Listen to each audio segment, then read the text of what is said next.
soul winning. Yan po mga kapatid. Next. What is the soul winning? Yan. Yan. Any act that one can exert to bring someone to Jesus Christ and submit himself or herself to the step of salvation. Ito yung magpapaano ka. Magdadala ka ng isang tao papunta kay Jesus. Sunod. 5 things about soul winning. Ayan po yung pinag-aaralan natin. Bali nadagdagan siya, magiging 7 na po siya. May nadagdagan tayo. Sabi niya, why should we win souls? Sabi niyan, bakit dapat tayo mag-win ng soul? Yan, sabi ng Luke, yan, sapagkat ang anak ng tao ay naparito upang hanapin at iligtas ang nawawala. Next. Number 2, inaasahan ng Panginoon na magkaroon tayo ng bunga. Spiritual and pamumuhay po yan. Yan po dapat. John 15:16, mababasa natin yan. Next. Number 3, ang impyerno ay totoo at marami ang di nakakaalam patungkol dito. Amen, mga kapatid? Alam po ba natin na totoo ang impyerno? Amen. Ayaw natin lahat doon, tama? Next, mga dapat gawin natin kung ayaw natin mapunta sa impyerno. Number 1, kumilos tayo upang ipangaral sa lahat na ang impyerno ay totoo. Para po ito mga kapatid, sa mga kapatiran natin na nabaptize, ito yung the Great Commission natin. Mamaya mapag-aralan natin. Sunod. Number 2, kailangan natin magsisi sa ating mga kasalanan. Number 3, magbalik loob sa ating Panginoon. Number 4, gusto ng Panginoon na puno. Eto, dito na tayo papasok mga kapatid. Tuloy na tayo. Gusto ng Panginoon na puno ang kanyang bahay sa panalanginan o simbahan, mga kapatid. Praise God, hallelujah. Ito yung karugtong, mga kapatid, ng ating soul winning. Na sinasabi na kailangan, mga kapatid, sabi niya, gusto ng Panginoon na puno ang kanyang bahay, panalanginan o simbahan. Bakit gusto ng Panginoon? Sabi ng Bible sa Matthew 22, verse 9, magsiparito nga kayo sa mga likuang lansangan at anyayaan ninyo sa piding ng kasalan ng lahat ninyong mga sumpungan. Sunod. At nagsilabas sa mga aliping yaon sa mga lansangan at kanilang tinipon ang lahat nilang nangasumpungan, masasama at mabubuti at puno ng mga panauhi ng kasalan. Ito yung isang part, mga kapatid, kaya gusto ng Panginoon na kahit sinong tao ay nandito sa bahay panalangin.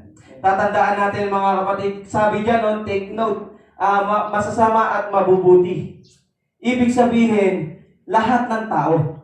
Walang taong matuwid, wala kahit isa. Sabi ng Romans 3:10, walang matuwid, wala kahit isa. Pero ang sabi ng Biblia, dapat tayo, lahat ng masumpungan natin, kung ano na i-relay natin sa sarili natin, masama at mabuti. Dapat ini-invite natin. Kahit sabihin mong nakapatay na ng tao yan, na sabihin mong gumagawa ng kasalanan niya, subukan mo i-invite sa Panginoon para sa pamamagitan ng sumusunod tayo sa pamamagitan ng salita ng Panginoon. Sa anong paraan? Na tayo nag-i-invite, na tayo ay isa sa nag-a-apply, mga kapatid, sa anong pamamaraan na magkaroon tayo ng madala kay Jesus. Okay, mga kapatid? Next. Number 5. Mahalaga ang kaluluwa sa paningin ng Diyos. Amen? Amen. Lahat tayo, mahalaga tayo sa paningin ng Panginoon. Bakit? Next. Bakit? Sabi ng Marcos, mga kapatid, sa 16:15, at sinabi niya sa kanila, magsiyahan kayo sa buong sanlibutan at inyong ipangaral ang ebanghelyo sa lahat ng kinapal. Meron pang isang verse dito. Sabi dito, mga kapatid, okay, sabi diyan, gayon din naman sinasabi ko sa inyo na may tuwa sa harapan ng mga anghel ng Panginoon, ng Diyos, dahil sa isang makasalanan nagsisisi. Kaya ito yung isang bagay, mga kapatid, na kung titignan natin na mahalaga ang kaluluwa sa paningin ng Diyos kapag may taong nagsisi sa kanyang kasalanan. Pag merong isang tao na lumapit sa ating Panginoon. Bakit? Minsan ang tao hindi lumalapit sa Panginoon. Tama? Walang tao na gustong-gusto niya lumapit sa Panginoon. Walang ganun. Pero kung iisipin natin, kung merong isang tao na ginagamit ang Panginoon para dalhin ang isang kaluluwa sa Panginoon, Makakakilala siya, hindi. Makakakilala. Bakit? Sa pamamagitan ng instrumento ka ng Panginoon.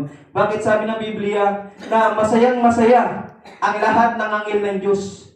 Ibig sabihin, libo-libong anghel. Kung tayo, masaya tayo kapag may nababautismuhan, tama? May mga nagsisisi sa pangalan ng Panginoon.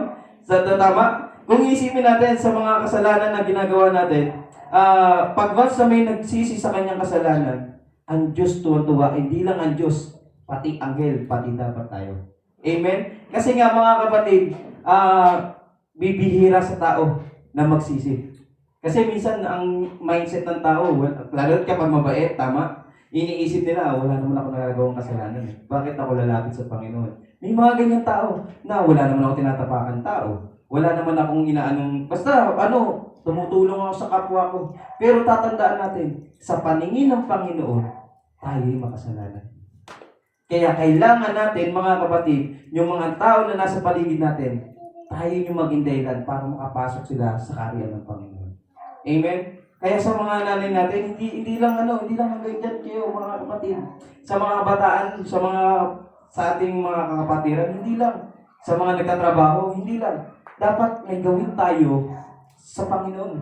Na magdala tayo ng isang kaluluwa para sa kanyang karyan. Para maligtas din sila. Mga kapatid, tatandaan natin mga kapatid, na ang Panginoon sa oras na ikaw ay nakapagdala. Sabi nga ng Bible magiging korona mo yun sa langit pagdating ng araw. Pag ang isang tao nagsisi dahil sa pamamagitan mo, nagbalik loob, may putong ng buhay ka sa langit, mga kapatid. Round of life, sabi nga. Sabi dito, mga kapatid, 6 tayo. It's a way of gratitude for the salvation we receive. Sabi diyan, ito ay isang paraan ng pasasalamat para sa kaligtasan na tanggap namin. Kaya mga kapatid, dapat tayo nagtitestimony.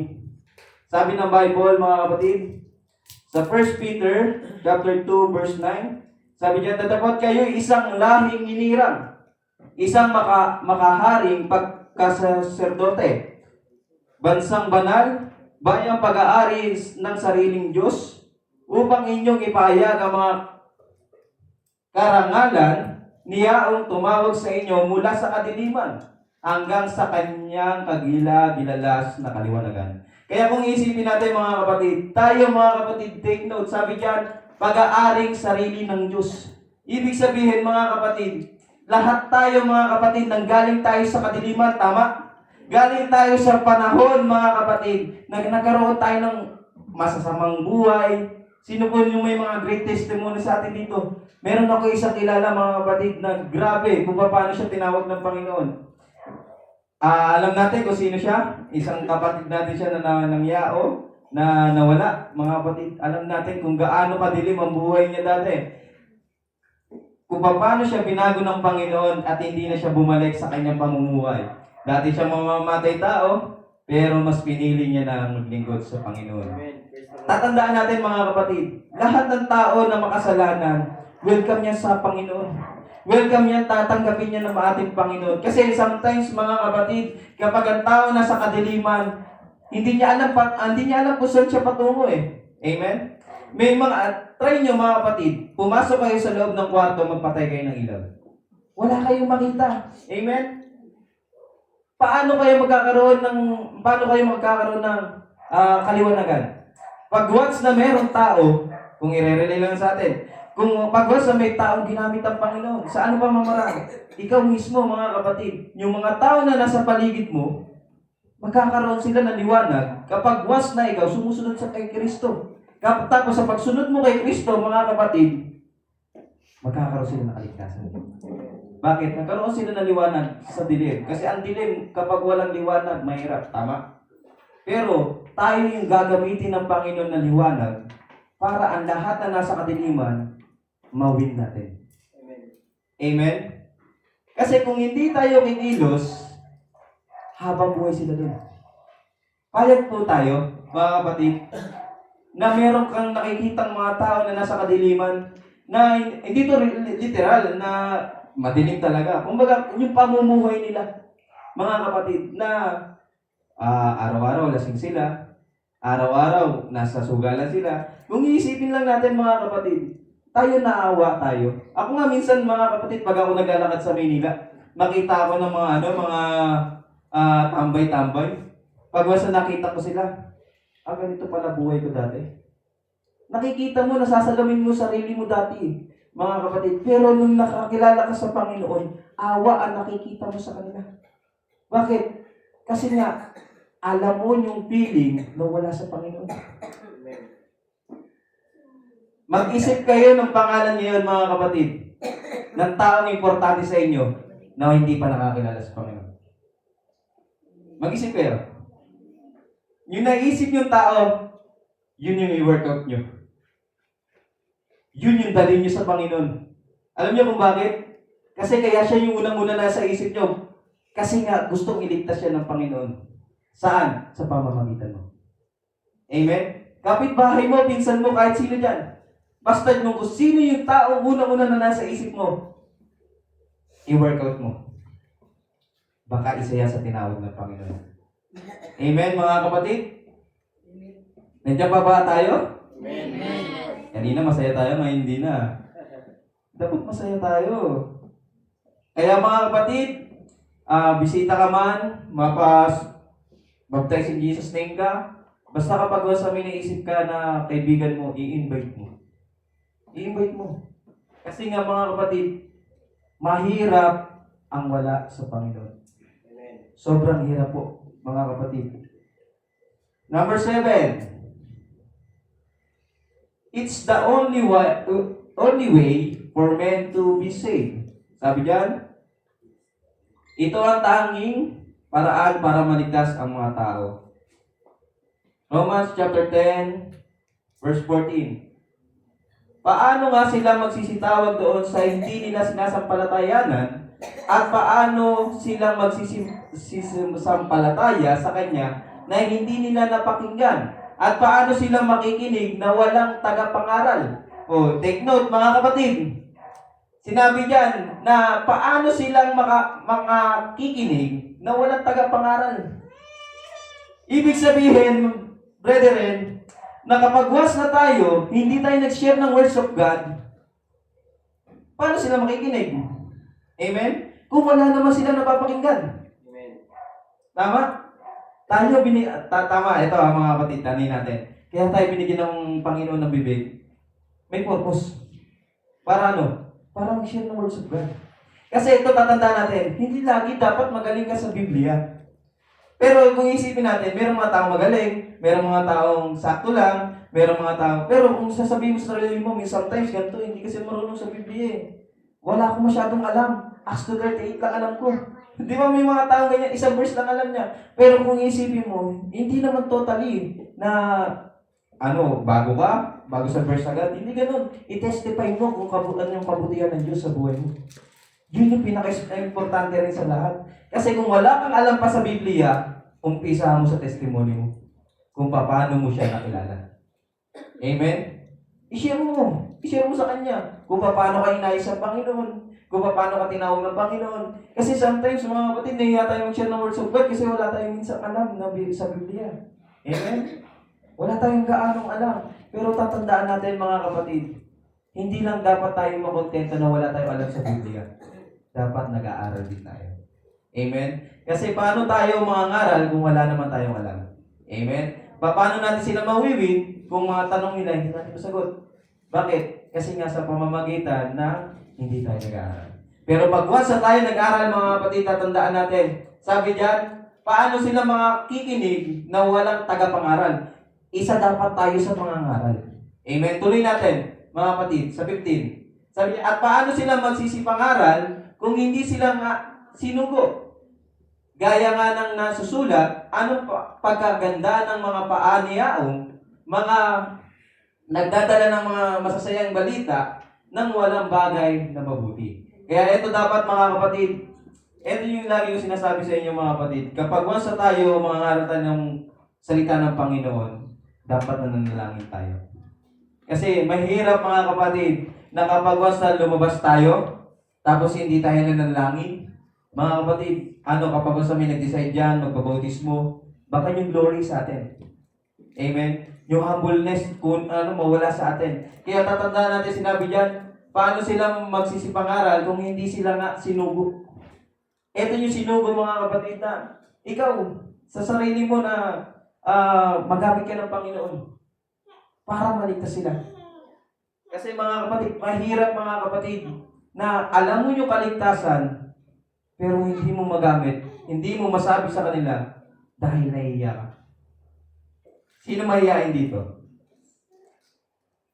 Mahihiyain tayo. Dapat pakawalan natin yung pagkahiya natin. Alam niyo kung bakit mga kapatid? Sometimes siya yung ginagamit ng kaaway para yung plano ng Panginoon, hindi niya magawa.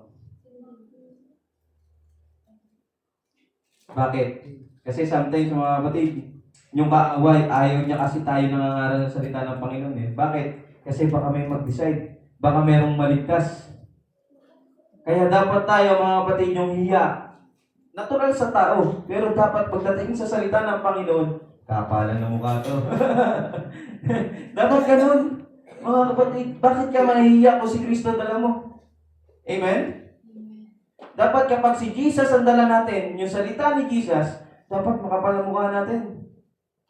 Di ba? Tama po? Hindi na sa pag-ano mga kapatid. Pagsasalita ng Panginoon, dapat go ka dyan. Amen. Kasi kung iisipin natin, kung hiya ay magiging dahilan para hindi tayo sa magamit na para mangaral ng salita ng Panginoon, paano na sila? Kung minsan nga, paglabas mo nga lang niya sa labasan iisipin mo sa sarili mo. Tingin ka sa mga tao na nasa paligid mo paglabas mo. Di ba nakakaawa sila? Kasi simulan mo. Simulan natin mga kapatid na tayo yung mangaral. Hindi pa huli. Sa mga kananayan natin, hindi pa huli. Wala pa po. Hanggat buhay tayo, mangaral tayo ng salita ng Panginoon. Baka yung kapitbahay ninyo, yung kaibigan ninyo, kumari ninyo, madala ninyo. Saan? Saan pa mamaraan? Kasi nga, nagpagamit ka. Tatandaan natin sabi ng Biblia, marami nga anihin, pero konti ang manggagawa. Ayan ang sabi ng Biblia, mga kapatid, na kailangan mga kapatid, tayo'y magkaroon ng willingness sa pangangaral ng salita ng ating Panginoon. Sunod, mga kapatid, yan, ito yung isang bagay na sinasabi, who shall we win? Sino ba, mga kapatid, ang ating iwiwin? Sino yung ating ililigtas, mga kapatid, sa pamamagitan natin? Mga kapatid, ito yung mga tao, mga kapatid, na kailangan natin sila mawin. Kailangan natin sila mabalik sa Panginoon. Number 1, mga kapatid. Yan yung number 1, the unbeliever. Mga kapatid. Pero kung isipin ninyo, kung may tempo kayo sa inyong bahay, pwede nyo pong basahin Lucas chapter 15 verse 1 to 7. Ito yung sinasabi na loose sheep. Ito yung mga kapatid na maraming unbeliever sa mundo, tama?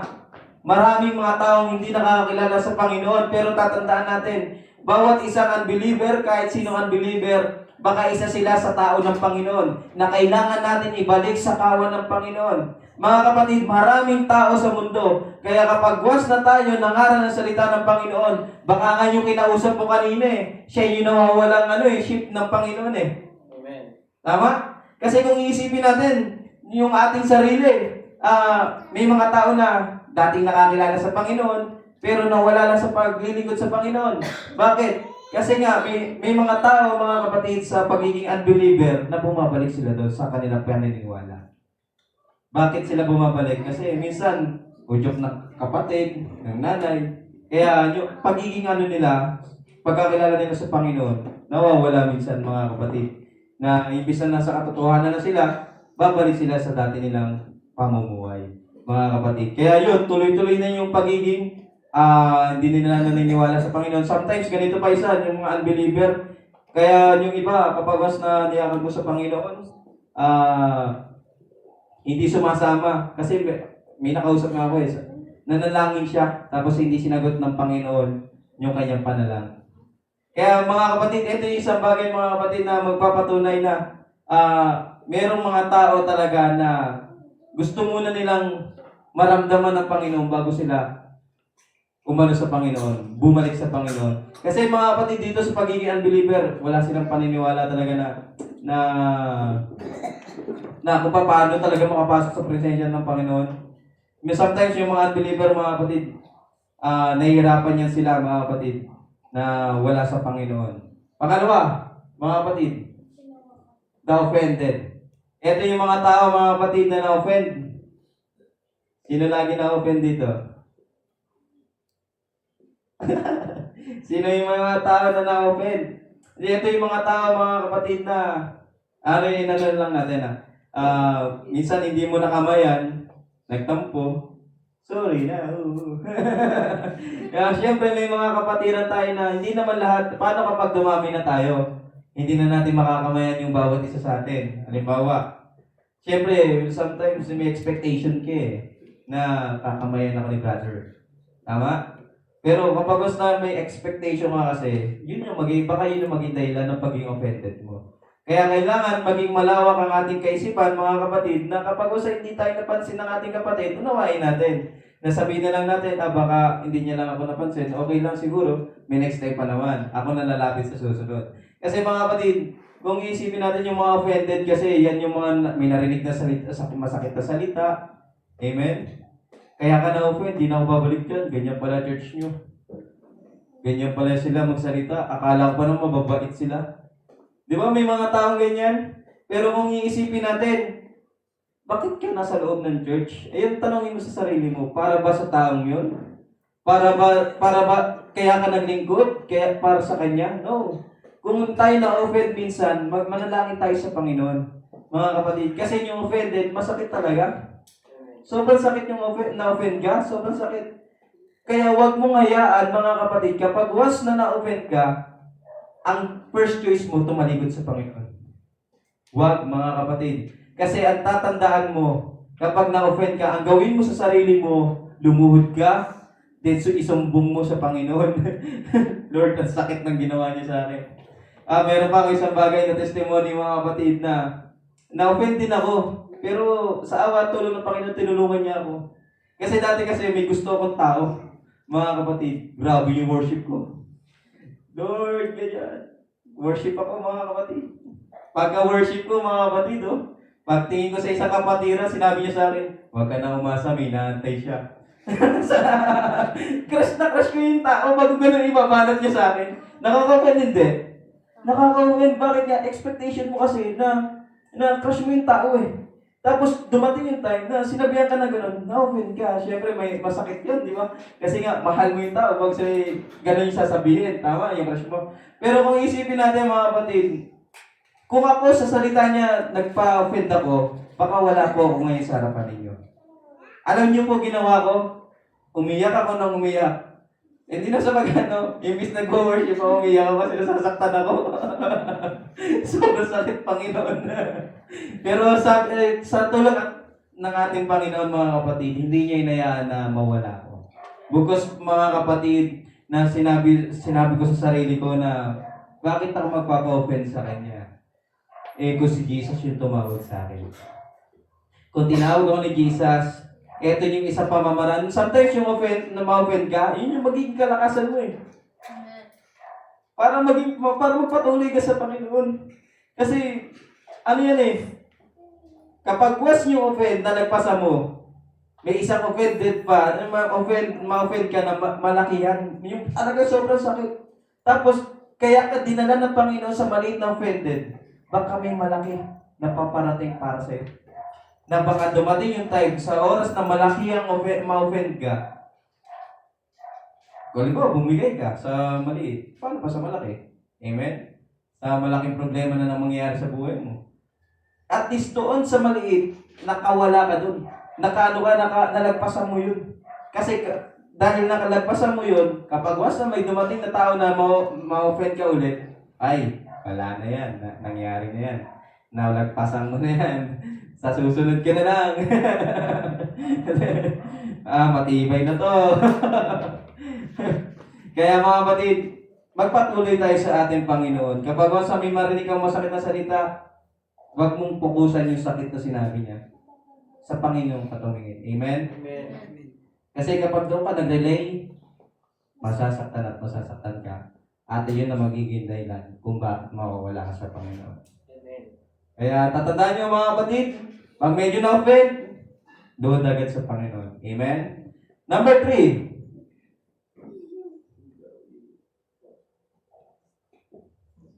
Number 3, sabi dito, the willful backslider. Ito yung mga backslider, mga kapatid, prodigal son po yan.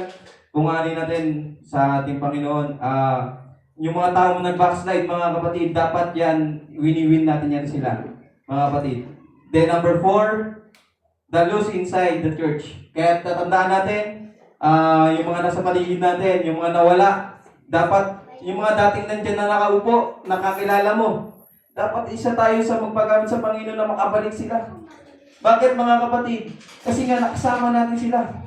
Bakit? Isa rin sila sa tinawag ng Panginoon, isa rin sila sa nabaptize in Jesus' name. Tsaka tandaan natin, isang bagay na isang karangalan sa ating Panginoon na mayroon tayong mga kapatiran na dati nag-backslide dahil nung nag-backslide sila, nakabalik sila sa pamamagitan mo, maniwala ka, ang Panginoon ang siyang bahala sa iyo. Mga kapatid, dahil sa pagbalik nila at ang ating conclusion mga kapatid, dito na tayo sa conclusion. Over na tayo sa oras.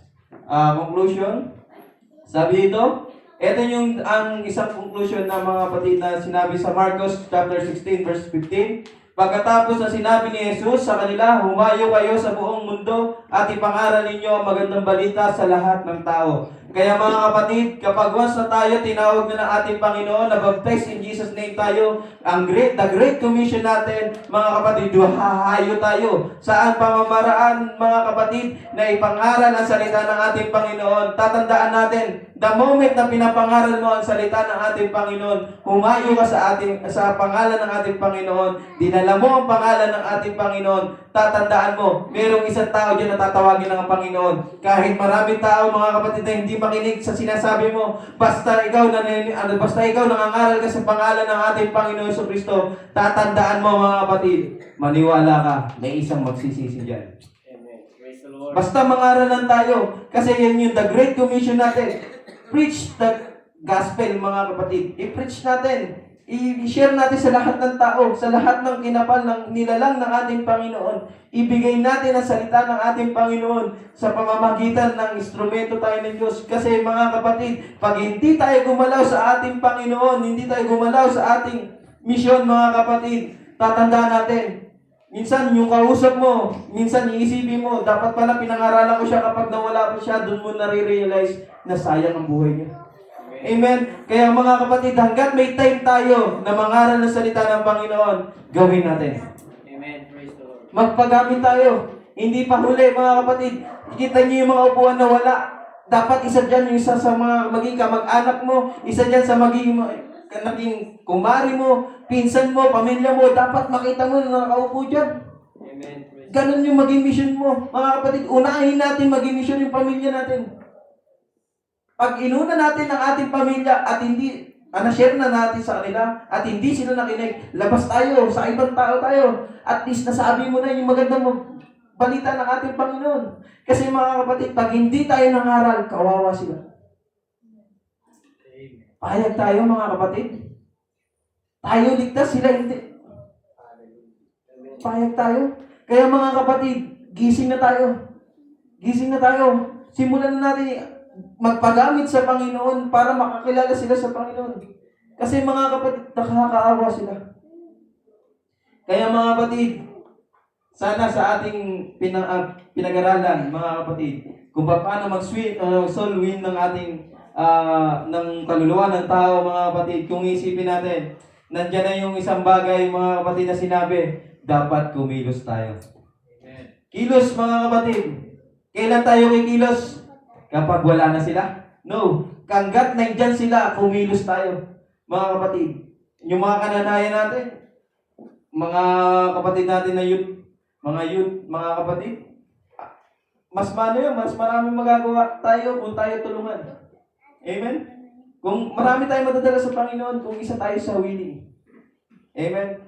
Kaya maging plano mo sa buhay mo ngayon, simulan mo ngayon, na marami ako madala sa Panginoon.